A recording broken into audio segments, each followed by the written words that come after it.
আল্লাহুম্মা বারিক লানা ফি রজবা ওয়া শাবান ওয়া বাল্লিগনা রমাদান।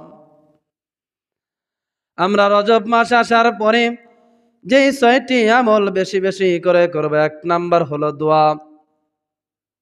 আল্লাহর নবী সাল্লাল্লাহু আলাইহি ওয়াসাল্লাম এই দোয়া পাঠ করতেন, আল্লাহুম্মা বারিক লানা ফি রজবা ওয়া শাবান। আয় আল্লাহ, আপনি আমাদেরকে হায়াতকে বৃদ্ধি করে আপনি আমাদেরকে, আল্লাহুম্মা বারিক লানা ফি রজবা ওয়া শাবান, আয় আল্লাহ আপনি আমাদের হায়াতটাকে বৃদ্ধি করে আমাদের হায়াতটাকে রমজান মাস পর্যন্ত পৌঁছায়া দান। আল্লাহ রসুল সাল্লাল্লাহু আলাইহি ওয়াসাল্লাম এক নম্বর দোয়া করতেন আল্লাহ তাআলার কাছে, আয় আল্লাহ আপনি আমাদেরকে হায়াতের ভিতরে আপনি বরকত দান করেন। দ্বিতীয় নাম্বার হলো রমজান পর্যন্ত আমাদেরকে পৌঁছার জন্য সুযোগ করে দান। আল্লাহ রসুল সাল্লাল্লাহু আলাইহি ওয়াসাল্লামের এই দোয়া দ্বারা আমরা বুঝতে পারি আল্লাহ রসুল দুইটি জিনিসের ব্যাপারে আল্লাহ তাআলার কাছে দোয়া করেছেন। এক নাম্বার হলো বরকতের দোয়া, 2 নাম্বার হলো রমজান মাস পাওয়ার দোয়া। রজব মাস আসলে, রজব মাস শুরু থেকে আল্লাহ রসুল সাল্লাল্লাহু আলাইহি ওয়াসাল্লাম এই দোয়াটাকে বেশি বেশি করে পড়তেন। আল্লাহ রাব্বুল আলামিন আজকে আমাকে আপনাকে এমন একটা দৌলত, এমন একটা সম্পদ দিয়েছেন। আল্লাহ তাআলা যতগুলো নিয়ামত আমাকে আপনাকে দিয়েছেন, এর ভিতরে সবচাইতে দামি নিয়ামত হলো ঈমান। আল্লাহ রাব্বুল আলামিন আমাদেরকে অমূল্য একটি সম্পদ দান করছেন, ঈমান, যা হযরত নূহ আলাইহিস সালাতু ওয়াস সালাম তার সন্তানের জন্য আল্লাহ তাআলার কাছে যে দোয়া করেছিলেন, আল্লাহ তাআলা তাকে ঈমান দাননি। হযরত নূহ আলাইহিস সালাতু ওয়াস সালাম তার সন্তানের জন্য ঈমান চেয়েছিলেন, কিন্তু সে ঈমান পায়নি। হযরত ইব্রাহিম আলাইহিস সালাতু ওয়াস সালাম, হযরত ইব্রাহিম আলাইহিস সালাতু ওয়াস সালাম তার পিতার জন্য ঈমান চেয়েছিলেন, কিন্তু সে ঈমান পায়নি। হযরত লূত আলাইহিস সালাতু ওয়াস সালাম তার স্ত্রীর জন্য ঈমান চেয়েছিলেন, কিন্তু সে ঈমান পায়নি। আমার আপনার নবী, বিশ্ব নবী রাহমাতুল লিল আলামিন, তার চাচা আবু তালেবের জন্য ঈমান চেয়েছিলেন, কিন্তু আবু তালেব ঈমান পায়নি। ঈমান এমন একটা দৌলত, এমন একটা সম্পদ, নবী আলাইহিস সালাতু ওয়াস সালামরা তারা কি করছেন, ঈমানের জন্য আল্লাহ তাআলার কাছে কি করেছেন, দোয়া করেছেন, ঈমান চেয়েছেন। আল্লাহ রসুল সাল্লাল্লাহু আলাইহি ওয়াসাল্লাম এর চাচা যখন ইন্তেকালের মুমূর্ষ অবস্থায় যখন কাটাইতেছেন, আল্লাহর নবী চাচার কাছে গিয়ে চাচার পাশে গিয়ে ঈমানের দাওয়াত দিলেন, ঈমানের দাওয়াত দিলেন, কালেমার দাওয়াত। এদিকে আবু জাহেল আবু তালেবের পাশে এসে কুফুরির দাওয়াত দিল, কুফুরির দাওয়াত। আবু তালেব ইমানি কালেমাকে গ্রহণ না করে আবু জাহালের দাওয়াতকে কবুল করে তিনি অমুসলিম কাফের অবস্থায় দুনিয়া থেকে ত্যাগ করলেন। আবু তালেবের এই মুমূর্ষ অবস্থার মৃত্যু দেখে রাসূলুল্লাহ সাল্লাল্লাহু আলাইহি সাল্লাম ব্যথিত হয়ে গেলেন। অনেক মনে ভার নিয়ে, অনেক কষ্ট নিয়ে যখন ব্যথিত হলেন, আল্লাহ রাব্বুল আলামিন তখন সূরা কসাসের ৫৬ নম্বর আয়াতকে নাজিল করে রাসূলকে জানিয়ে দিলেন, ইন্নাকা লা তাহদি মান আহবাবতা ওয়ালাকিন ওয়ালাকিন্নাল্লাহা ইয়াহদি মান ইয়াশা। আল্লাহ তাআলা রাসূলকে জানিয়ে দিলেন, আমার হাবিব, ইন্নাকা লা তাহদি মান আহবাবতা, আপনি যাকে পছন্দ করেন, যাকে ঈমান আনার জন্য আপনি চেষ্টা করেন, ঈমানের চাবি তো আপনার, হেদায়েতের চাবি তো আপনার কাছে না। ওয়ালাকিন্নাল্লাহা লা ওয়ালাকিন্নাল্লাহা ইয়াহদি মান ইয়াশা, কিন্তু আল্লাহ তাআলা যাকে চান, যাকে পছন্দ করেন, আল্লাহ তাআলা তাকে কি করেন? হেদায়েত দেন। আল্লাহ রাব্বুল আলামিন আমাদেরকে এই পর্যন্ত হায়াত দিয়েছেন রজব মাস পর্যন্ত। রজব মাসটা হলো আল্লাহ তাআলা 12টি মাস বিশিষ্ট একটি বছরকে করে দিয়েছেন। এর ভিতরে 4টি মাসকে আল্লাহ তাআলা বিশেষ করে সম্মান দিয়েছেন। এর ভিতরে হলো রজব মাস। এই 4টি মাসের ভিতরে একটি মাস হলো রজব মাস, যেটা আল্লাহ তাআলা আমাদের জন্য অনেক বিশেষ সম্মান এবং ইজ্জত মর্যাদা সেই মাসটি আমাদের কাছে আল্লাহ তাআলা দান করেছেন।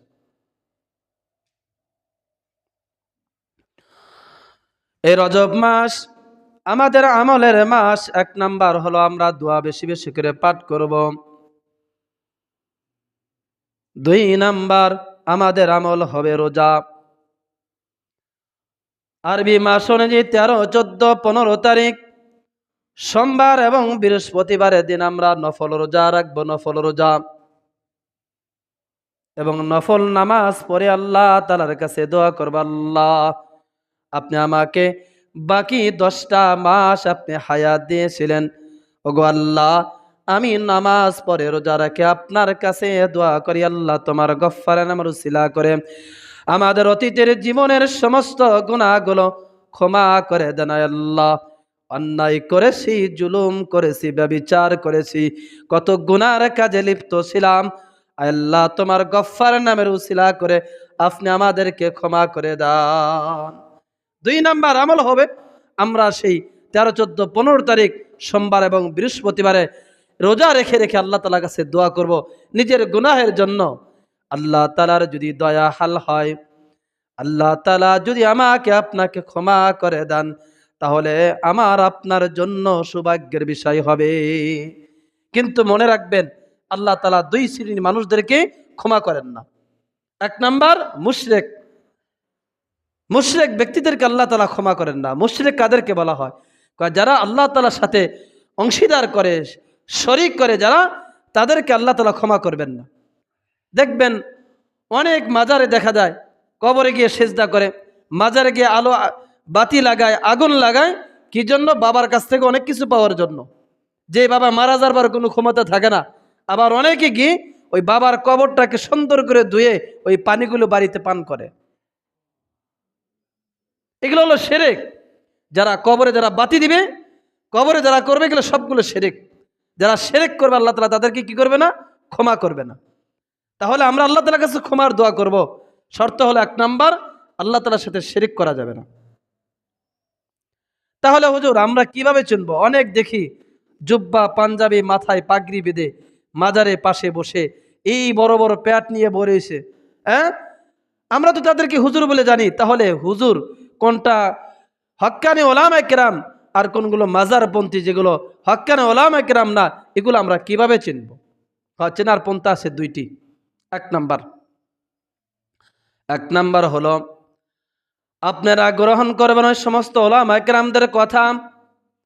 ফাংজুর আম্মান তাখুজুনা দীনাকুম, যখন তোমরা কোনো ওলামায়ের কাছ থেকে যখন তোমরা দিন গ্রহণ করবা, তখন তোমরা তাদের দিকে লক্ষ্য করবা, তাকায়া দেখো তার মাথা থেকে নিয়ে পা পর্যন্ত সুন্নতি সমস্ত কার্যকলাপগুলো তার ভিতরে পাওয়া যায় কিনা।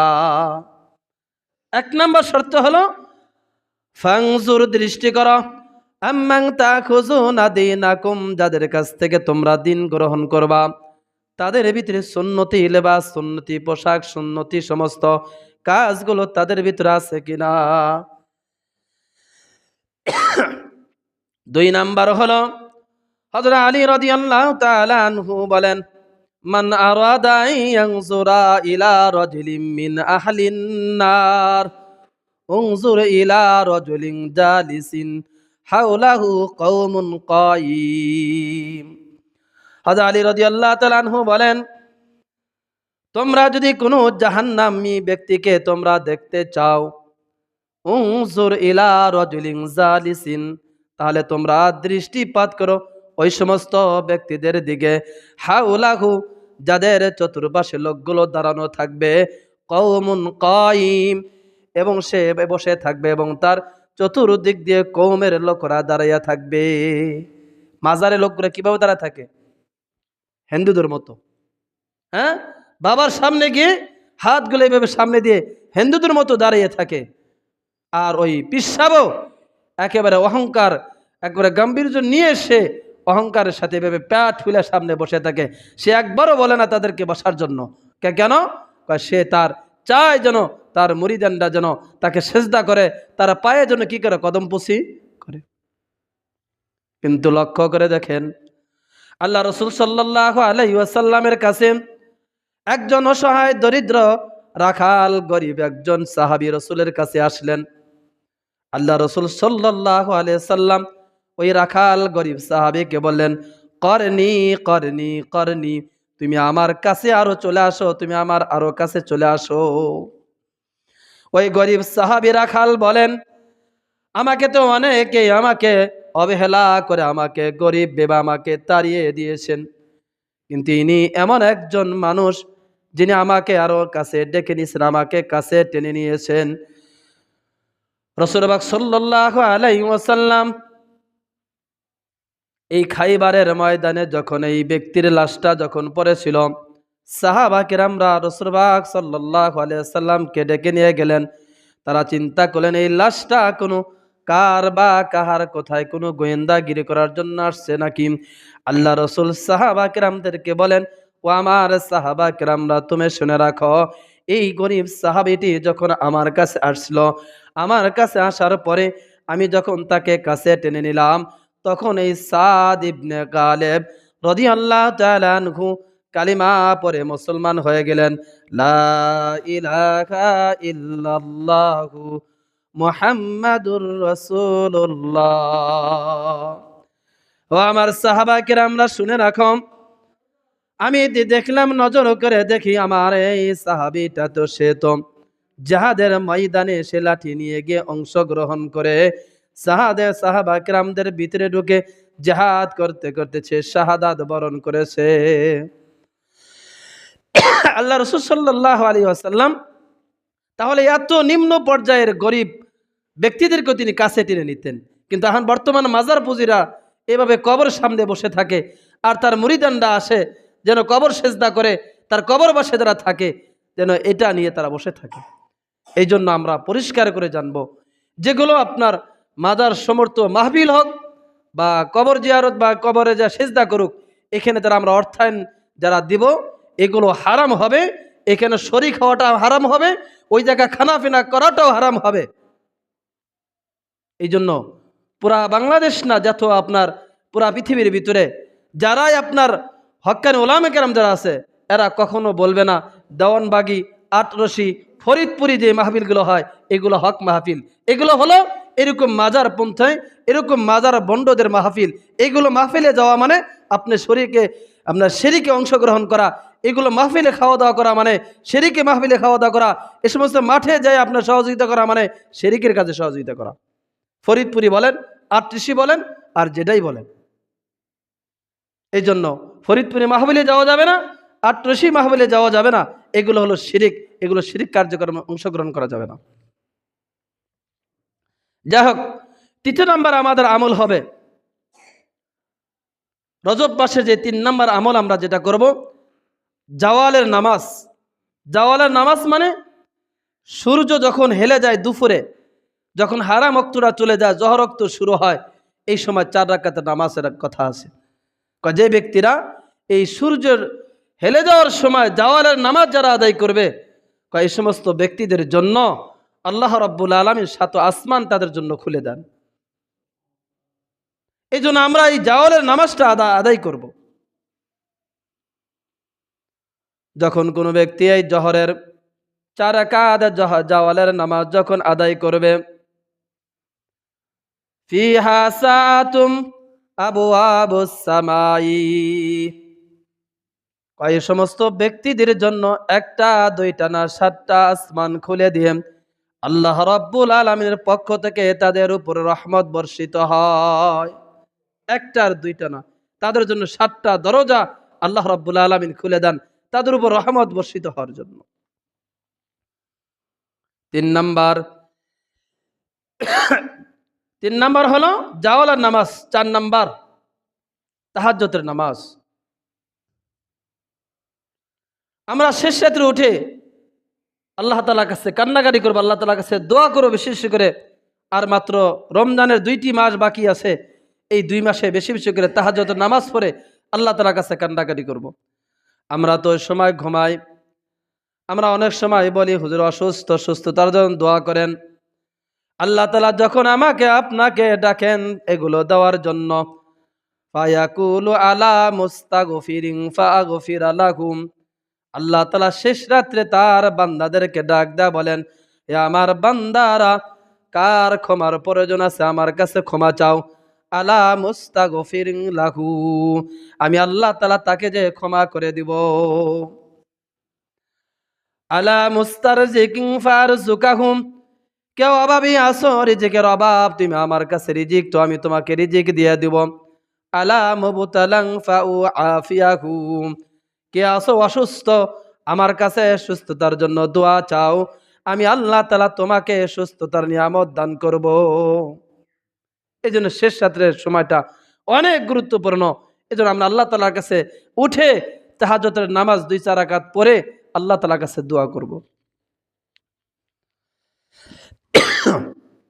5 নাম্বার আমল যেটা আমরা বেশি বেশি করে যেটা করব, সে 5 নাম্বার আমল হলো ইমাম সাহেব যখন নামাজের জন্য যখন দাঁড়ায়, ইমাম সাহেব নামাজ শুরু করার আগে 3টি কাজ করবে। আর মুক্তাদি যারা আমরা ইমাম সাহেবের পিছনে যে ইক্তেদা করব, আমরাও 3টি কাজ করব। 1 নাম্বার আল্লাহু আকবার কাবীরা, 2 নাম্বার ওয়ালহামদুলিল্লাহি কাসীরা, 3 নাম্বার ওয়া সুবহানাল্লাহি বুকরাতাও ওয়া আসীলা। আল্লাহ রাসূল সাল্লাল্লাহু আলাইহি ওয়াসাল্লাম একবার নামাজ শেষ করে সাহাবা কিরামদেরকে ডাকলেন, ও আমার সাহাবা কিরামরা, তোমরা এদিকে মনোযোগ দিয়ে শোনো। আজকে নামাজ শুরু করার আগে কে কি পড়েছ? আমি তো আকাশের দিকে তাকায় থেকে দেখি ওই ব্যক্তির জন্য আল্লাহ তাআলার পক্ষ থেকে ওয়াজিবতু লাহা ওয়া ফুতিহাত লাহা আবওয়াবুস সামা, ওই ব্যক্তির জন্য 1টা 2টা 3টা দরজা নয়, আসমানের 7টা দরজা ওই ব্যক্তির জন্য উন্মুক্ত করে দিয়ে আল্লাহ তাআলার পক্ষ থেকে রহমত তার উপর নাজিল হচ্ছে। কয়টা ভাই? 7টা দরজা দিয়ে ওই ব্যক্তির জন্য রহমত নাজিল হয়। এই জন্য আমরা 5ম নাম্বার যে আমলটা আমরা বেশি বেশি করে করব, এটা হলো এই নামাজ শুরু হওয়ার আগে। তাহলে রজব মাস যেহেতু আমাদের কাছে উপস্থিত, তাহলে আমরা রজব মাসে এই 5টি আমলকে আমরা বেশি গুরুত্ব দিয়ে আদায় করব। এজন্য আল্লাহ তাআলা আমাদের সকলকে যেন এই রজব মাস যেহেতু এসেছে আমাদের কাছে, এই 5টি আমল বেশি বেশি করার তৌফিক দান করেন। বেশি বেশি করে 1 নম্বর যে আমলটাও কথা বলা হয়েছে, দোয়ার কথা, আল্লাহুম্মা বারিক লানা ফি রজব ওয়া শাবান ওয়া বাল্লিগনা রমাদান। আয় আল্লাহ, আপনি আমাদেরকে রজব এবং শাবান মাসে বরকত দান করেন। 2 নাম্বার হলো আমাদের হায়াতটাকে বৃদ্ধি করে রমজান মাস পর্যন্ত পৌঁছে দেন। এজন্য রমজান মাস আমাদের কাছে একেবারেই, এজন্য আল্লাহ তাআলা আমাদের সকলকে যেন এই 5টি আমল বিশেষ করে করার তৌফিক দান করেন। যারা জুমা 4 রাকাত শুনবো, সুন্নত পড়ি ইনশাআল্লাহ।